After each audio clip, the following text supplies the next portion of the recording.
Hi bro. Hi bro. ఏం పేరు? వినయ్. ఏ ఊరు? లక్ష్మీపురం కృత్యమానం కృష్ణా డిస్ట్రిక్ట్. అంటే ఏపీ కదా? ఓకే, ఏపీలో మనకి ఎలక్షన్ జరుగుతుంది కదా నెక్స్ట్. సో ఎవరు వస్తే బాగుంటుంది అనుకుంటున్నారు? మేము అయితే చంద్రబాబు నాయుడు గారు వస్తే బాగుంటుందని కోరుకుంటున్నాం. ఎందుకు చంద్రబాబు గారు ఎందుకు అనుకుంటున్నారు? అంటే ఆయన తెలంగాణకి ఐడెంటిటీ డెవలప్మెంట్ చేశారు. ఇప్పుడు ప్రజెంట్ సిచ్యువేషన్ ఎలా ఉందంటే ఏపీలో డెవలప్మెంట్ లేదు.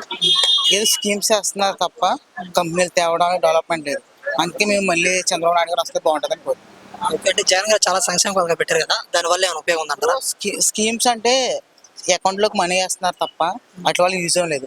మనిషి అకౌంట్లో పడుతుంది తీసుకోవడానికి డెవలప్మెంట్ లేదు. వాళ్ళకి ఫ్యూచర్ అనేది వాళ్ళ ఫ్యూచర్ గురించి డెవలప్మెంట్ కూడా ఏమీ లేదు. జాబ్స్ పర్పస్ కానీ క్యాపిటల్ 4-10 years అయింది స్టేట్ సపరేట్ అయ్యి. ఇప్పుడు దాకా క్యాపిటల్ డెవలప్మెంట్ లేదు. అది పిఠాపురంలో పవన్ కళ్యాణ్ గారు ఇచ్చుంటున్నారు కదా, గెలిచే అవకాశం ఉందంటారా? ఉంది బ్రో. 100%. 1 lakh above majority. అంటే ఇప్పుడు సిబిఎన్ పవన్ కళ్యాణ్ ఇద్దరు కలిసి వస్తున్నారు కదా, ఈ ఇద్దరులో ఎవరు సీఎం అయితే బాగుంటుంది మీ అభిప్రాయం? మా అభిప్రాయం ఏంటంటే ఆల్రెడీ సీఎం పదవిని నారా చంద్రబాబు గారు చూశారు.